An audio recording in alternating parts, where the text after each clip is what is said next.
This is a short lecture by Gordon Higginson on developing physical mediumship. It was recorded in the library at Stansted Hall in the early 1980s and it runs for 31 minutes.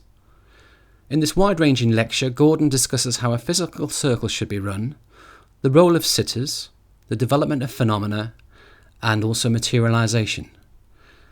He also discusses some of the nonsense surrounding chakras in mediumship, and he discusses the importance of developing trance before starting to sit for physical, also what happens during trance, and the physical mediumship of Florence Cook.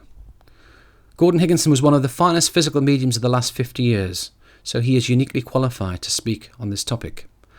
As with many tape recordings of this era, sadly the quality is not ideal and there is a degree of background hiss. That said, I think it's well worth a listen, and it gives us valuable information and insight on how to develop this rare form of mediumship. I hope you enjoyed the lecture. I want to explain about the cabin. The gentleman came to me 12 months ago and he was advised that he should get the trumpet and sit for this particular work, and he has had results. But of course there are various ways of which we must remember it has to be done. And that is that before you sit like this, you should have been sitting for trance. Because if no is going into the circle to learn trance, it should be a separate thing altogether. Because you cannot expect to have things move and things like ectoplasm to come if you're sitting for trance. They are all entirely different. The circle for trance is to learn how to vacate oneself and to find the attraction from the other side, learning how to cooperate between the two. You must remember that trance is the blending of your other self, your real self, with those in the spirit world. Your body becomes just an instrument of use. Now, when one is developed and you've got the trance working well, then if you have the gift, as in the case of the gentleman, he was told that it was his gift and that he should sit. It's merely a question of now showing you exactly the sort of thing that will happen, and can happen, and how it happens and how it works. When we are overshadowed, people always believed, or tried to believe, I don't know why it ever came, that the spirit, that you vacate the body and the spirit takes over. Well, that doesn't happen. I can well assure you of that. You can't vacate your body. You are always in charge of your body. If you vacate it, it means that you die. Exactly the same as people get all this nonsense about chakras and that you've got to open your chakras. Well, quite honestly, if you have to open your chakras and they're closed, then you're dead. So I don't know what you're doing trying to open them. So that it's all a lot of nonsense. And it's people speaking with very little knowledge. That if you're alive, then the chakras are already open. And you don't use chakras in mediumship. Chakras are only there as wheels of power and energy. They have nothing to do with you trying to open them or close them. It's a natural thing for it to happen when you leave your body to be perfectly natural. People get all this wrong because it's people that haven't studied it, they don't know what they're doing, and they do a lot of harm. And it is surprising how many people come to courses like this, that we have to try and undo a great deal of damage that has been done by foolish people that try to make out they know so much, and they tell people things that can be very dangerous. There are wheels of energy, magnetic wheels, that we have in various parts of our body.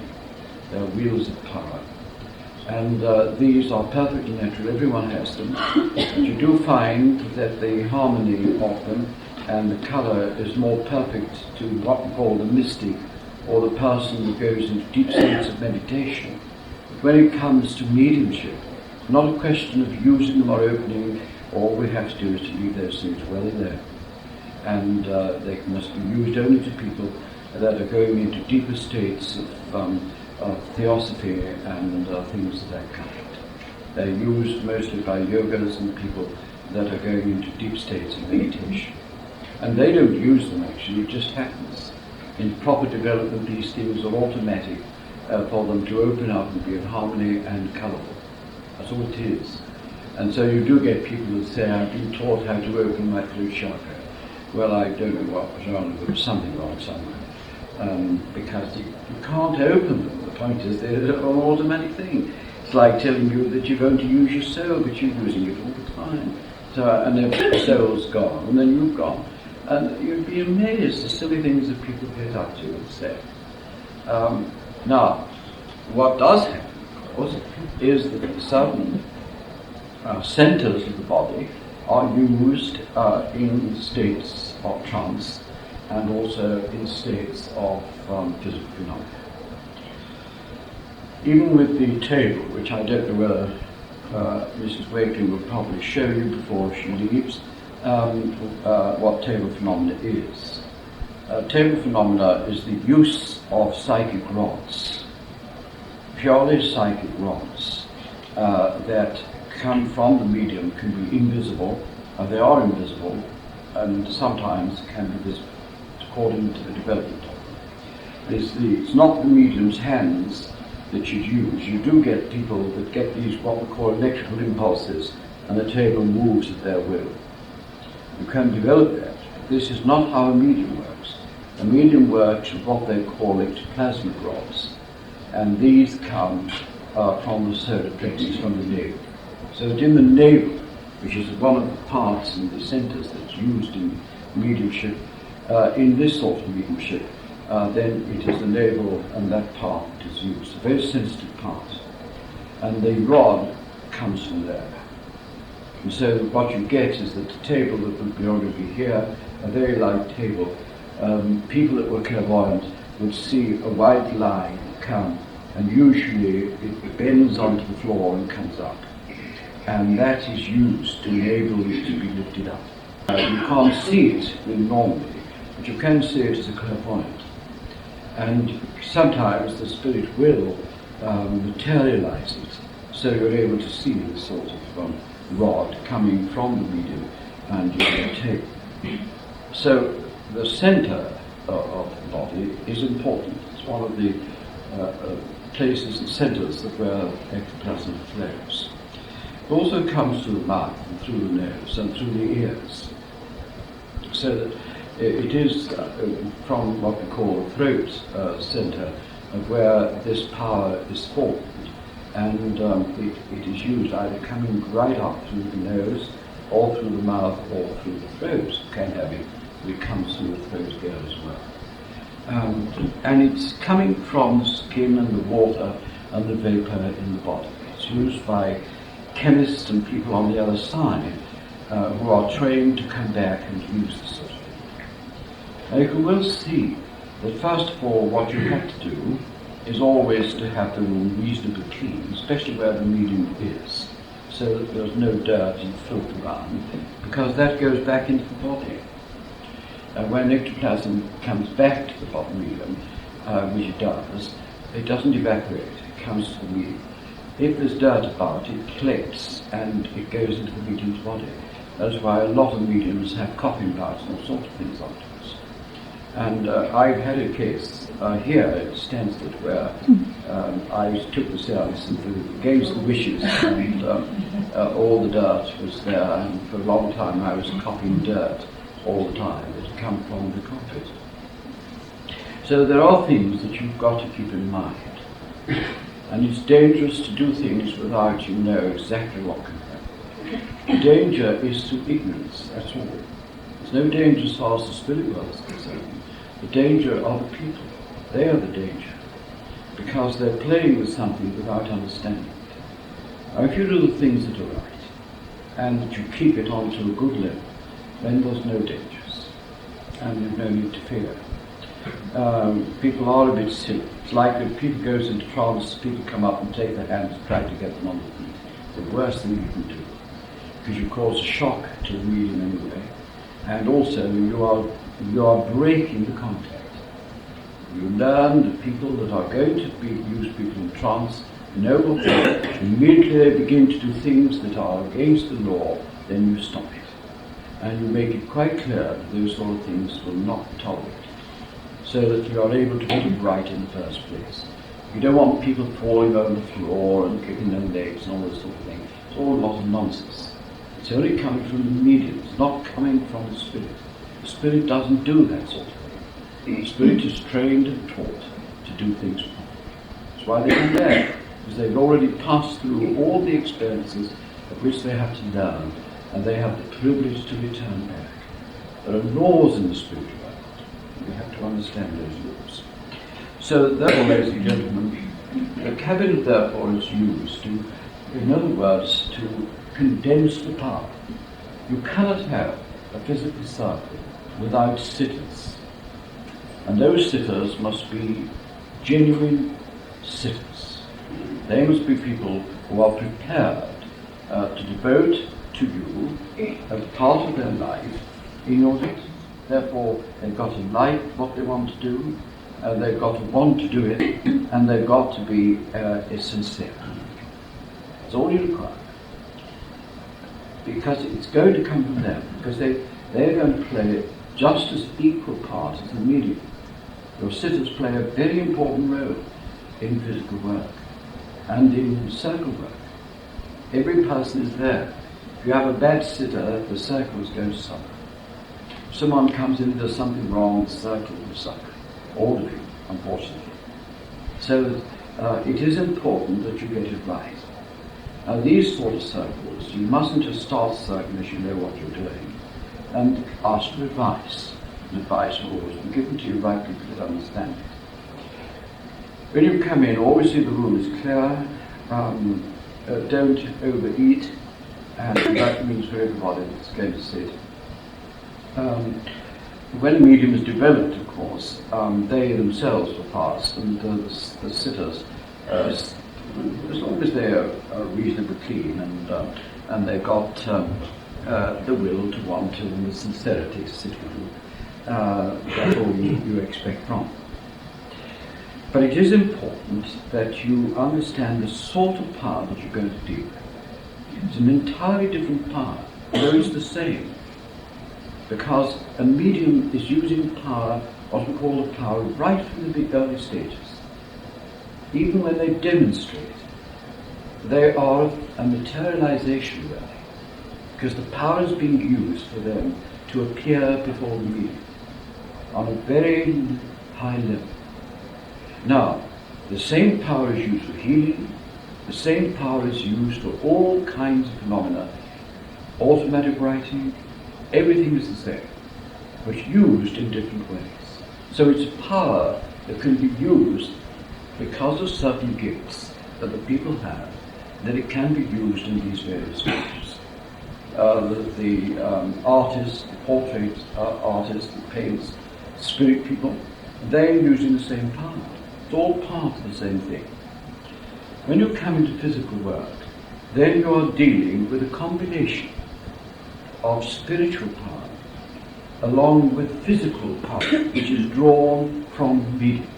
The two then are put together. So that, in other words, a form begins to build. The same as when the rod comes, it is very strong. You can sometimes feel it. It's very soft and supple. And all at once it will go absolutely hard like iron. And it's done in the flesh. It's the way in which it comes together. And the way in which the spirit that's going to use it, and they're done by people that know their job. Don't try to tell the spirit people their job. They know far more than we do. It's we that have to ask them what they want and to try and get the information properly. So that what we would expect in the case of where someone is going to go into trance, and these things are going to be moved. So the question, ladies and gentlemen, of recognizing that a rod has to be formed. Therefore, the medium, in the early stages, must go into a deep state of trance. And they would very often just go fast asleep. And if they snore, that's just too bad. You just got to put up with it. Nothing you can do. So all you do is that, and then you'll find that certain things will rock, and it is because the rocks are beginning to work. And you just have to leave it, you just have to accept it, you just have to sort of smile occasionally and chat occasionally without being too much, and try to get the spirit that is there to manifest to give you any relation that they want. They will probably either do it through the trumpet, or they might do it through the table, by raps and knocks, by question and answer. So it is a question that you've got to find out how it's going to work, and who that you're going to work with, and that's done in the early stages, so that you get a team working along with you. Now, someone has to be in charge outside though. Inside there, you forget all about it. There are far more intelligent people working there. It's nothing to do with you. You're just the watchers. You're going to be the receivers. The work that's going to go on is inside there with the Spirit. They're using the power, they're bringing it in there so that they can use it, so it's not dispersing, as it would do in a very large group. So the smaller, like this could do with just being a little bit bigger, actually. But nevertheless, it's not too bad. So that you rarely get the power being in here, and then all the spirit people are there around the medium, working very well. In fact, there might be as many as 8, 9, and 10 spirit helpers and guides all working together.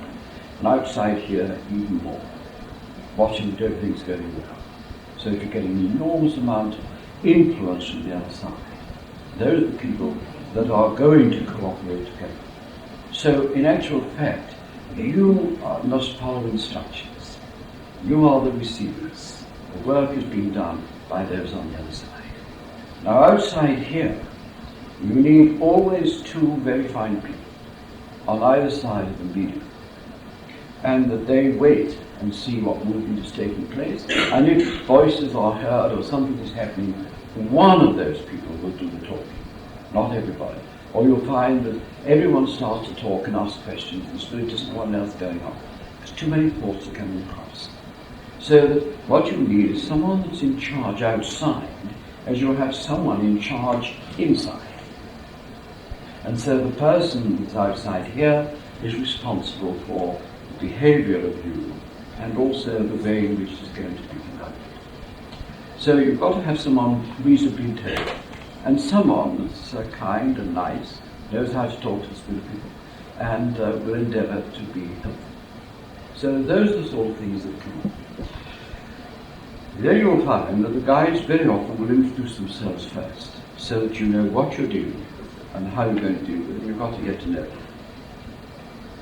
And then the phenomena usually starts with either movement of the table or the raising of probably a trinket of some kind, and probably later on by just sort of this thing beginning to sort of move around like that, where they're learning how to grip.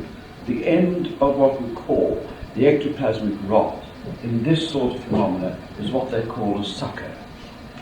And this grips the trumpet. And at the end there, within this grip, is a sounding box made of ectoplasm. And this then is the sound that is coming from the medium's voice. In other words, they've got to have a sounding board. And so the vibrations are pouring through the medium. Even though they're not talking, it's coming through, and it's sounding through this ectoplasmic voice box that they're building there. So that on the trumpet, when it's moving like that, this is going on at the end of where the sucker is. The sucker comes, and it's a very tight grip, and it grips it, you see here, so that you can maneuver it where it wants, and then the voices then come through. Now you can have voices without the trumpet, so that you can have them coming sometimes all through, various voices coming within the cabinet, or they can come in various parts of the hall, all moving where you are. All these are different forms, and one can never tell until it works how the spirit people are going to work. Once you've developed it, you know how it's going to work. But then they will come across various problems, so they may have to use it another way. But we don't have to tell them. They know best, because they can see what we cannot see. They can read thoughts of which you cannot read. They can do a lot of things that we're unable to do. So therefore always learn to leave it in the hands of the people that know best, that are trained specifically for that sort of work. Now, when the form comes, and the forms do come, you find, ladies and gentlemen, that ectoplasm, as I say, begins to form, and they must use that. And then it is used in what we call two different types. One, the building of the body. When you get a fully formed form, I don't get what I call fully formed forms, at least I'm told I don't. You can get head, shoulders, and sometimes like that. And then you get a lot of what we call material and things of that sort. So the form builds, and then on the top of it, you get a covering, so that that particular body is covered. So that you get two types. A very solid ectoplasm, where it is the moulding of the form, and then a covering which protects that. So that they're going to all work out. We'll have a look at the Katie King form. You'll find that it was a very solid form, but with lots of covering, enormous amount of covering that was swathed around the form, and it took years to develop. And when you sat with Florence Cook, she never had more than one or two forms ever. She used to, the important guide, of course, was Katie King, and it took years to develop her, but she became a very perfect form. I don't know why. And she would be the one who would be there most of the evening, where most of the information would come. It was very rarely about anyone else. And here, in our Stansted here, we had a piece of her which was cut from the head of the materialized form. I'll get it out for you tomorrow, you can have a look at it. The medium was jet black, which was Florence Cook, and Katie King was a red hair. And you've got a piece of red hair. This was cut many, many years ago. It's still there, we've still got it. And we have all the signatures of the people that cut this hair from. They were very well-known people in the scientific world and also well-known in the country. And they signed the document which we've got. But each one was able to cut a piece of hair from the spirit's head. At the same time, the medium was lying there in front of them. This was an entirely different form. It took several years to be able to do it. So you see, it doesn't come like that. You've got to be very patient with this sort of thing. It's extraordinary when you've got the absolute perfect evidence, remarkable evidence. And then when she'd done this, never again. After she'd had this piece of hair cut, Katie King never ever returned. She said this was the last time she'd be coming, and the medium never ever gave another materialization sense. It was all over. They finished and completed the work they had to do. And once they had done it, and that was the entire thing to do, was to give the complete evidence that she was an entirely separate entity to the medium. And that had to take years of experience, years of patient development, till she got it. Once she had done it, then the hair we have got, the work was over. That was all she had to come to do. And yet, ladies and gentlemen, it has been in our history and stands out as one of the most remarkable experiences anyone could have experienced. So therefore, we must not try to tell and dictate to the spirit world.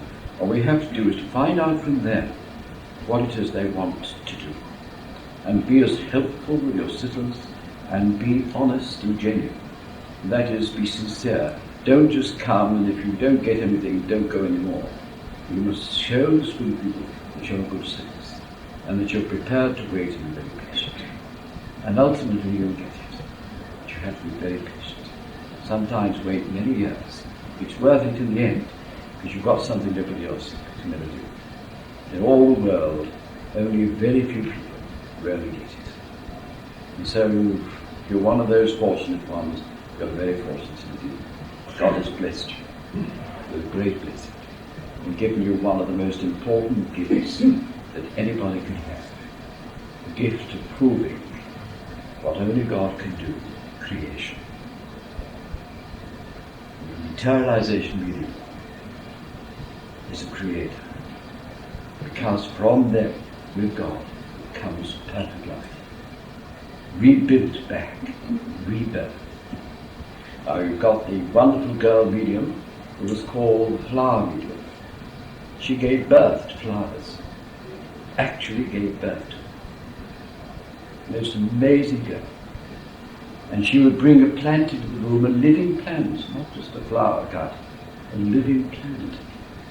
And it would start and build and grow and grow and grow. And she actually gave birth to them. In the sound room, that's how she produced them. And they just came as plants, as marvelous things. From all over the world, they would come. And she was only 14 years of age when we started. And she did nothing else with that.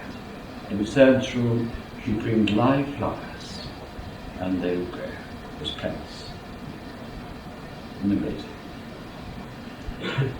That is perfect mediumship. And it's a very remarkable. In states of trance, you must remember that you do not work just alone. Always various people that we have to learn. Those that come in the early stages are not always the mediums that are going to do the work right the way through. They're usually the first to gradually make the first link, and then link in the chain with other links that come. Because the spirit that's going to manifest comes within the power of the aura around you and blends in that, and then gradually comes to take over. So all they do is that they work through the etheric body of the medium. In all physical work, the etheric body of the medium is used, and because that's the power body of where all our powers and gifts lie. So that has to be used. And they cooperate through that. So the etheric body now should be what we call lucid, so that it becomes free from the body. And when that is, that's what the development is of a trance medium, is learning how to get your other body free from the physical body. Now that doesn't mean to say that it's out of the body.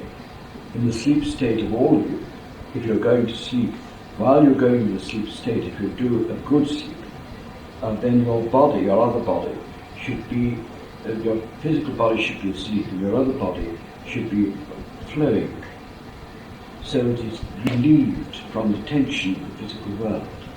In the state of trance, it's exactly what happens.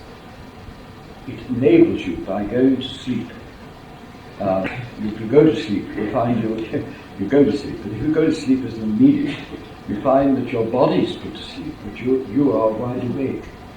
And your other body is then being used by the spirit, and that they overshadow that body, and then begin to realize that they've got, which they do, is then work and put out of action various little parts of the brain, because they then use it.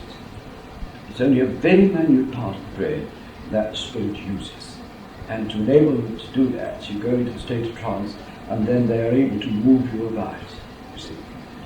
This idea that spirit has to be picked up, and then they have to be led back to the seat, proves very bad trance. Because the spirit that's using you should be able to move you and take you where they want, and to lead you back. Because the control is to control. And therefore they control the body by putting you out of action.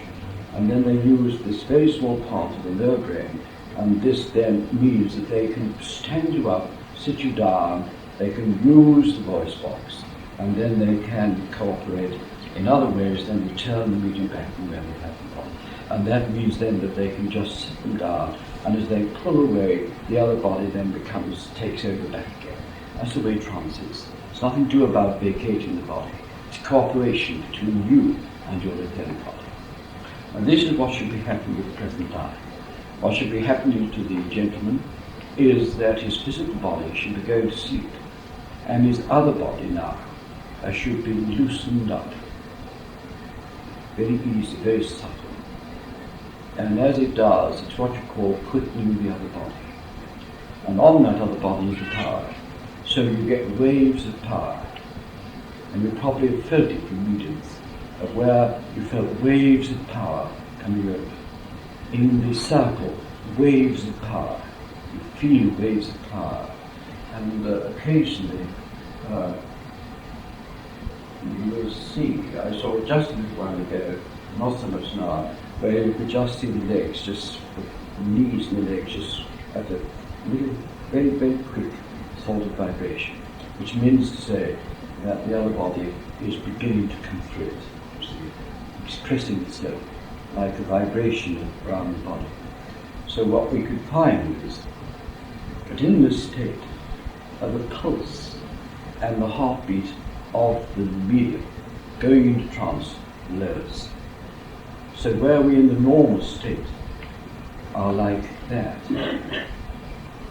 in this trance state you're lower, so that your temperature lowers and pulsate lowers, and that means the body is lowering down and the other body is coming higher. See what happens? One is lowering down and the other one is coming